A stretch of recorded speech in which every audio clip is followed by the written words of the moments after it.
look with me at Luke chapter 2. Luke's Gospel chapter 2.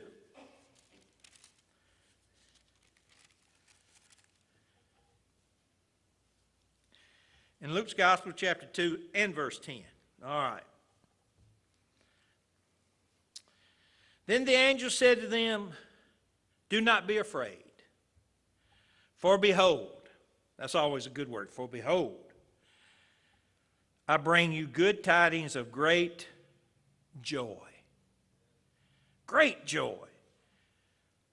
Who is Christ the Lord, verse 11. What is the great joy? The cross. Jesus left glory to come here with purpose. And the purpose was to redeem mankind. And the only way to redeem mankind was by the cross on Calvary's hill.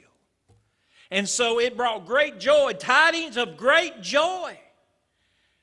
From heaven, all of heaven's rejoicing because it's time.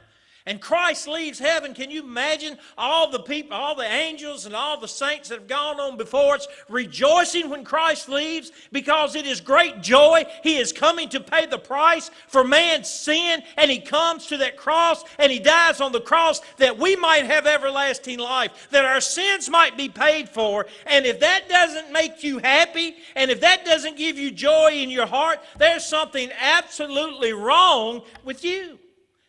Because I'm happy about it. I tell you, I don't know what I'd do without it. I like to tell people about Jesus. I like to tell people about the cross. It is why we are here. Without the cross, we would not be sitting here. Well, what about the resurrection? Without the cross, there's no resurrection. What about the grave? Without the cross, there's no grave. Without the cross, Jesus doesn't come. And without the cross, Jesus doesn't go back. And without the cross, there's not a promise that He will come again. That's why we preach Christ and Him crucified. Great joy. Great joy. John chapter 15 and verse 11.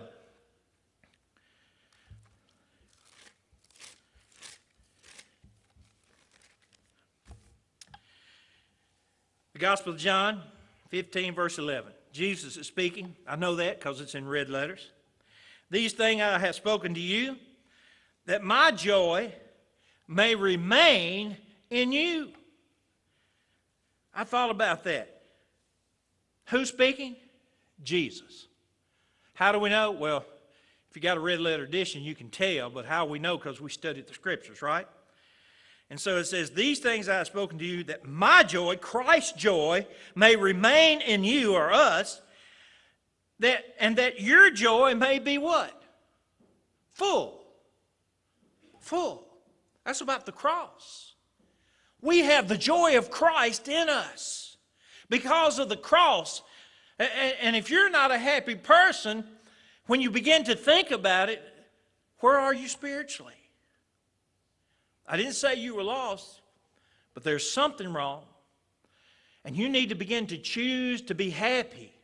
And you need to begin to choose to have joy in your life and to celebrate every circumstance, whether you in your human flesh like them or not. You know, we get on to Jonah. He's asleep in the boat. But you know, if you really study that, Jonah knew who was in control of the ocean. And Jonah knew if it was his day and God called him, he was going. Jonah had faith in God. He just chose not to do what God wanted him to do. And so he became somewhat miserable. We have that same opportunity, right? We know God in faith. We know that God is control of everything. And He's given us and allowed us to make choices.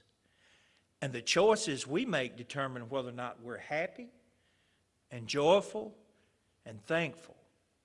It is our choice. Because of the cross, we need to be happy and rejoice always.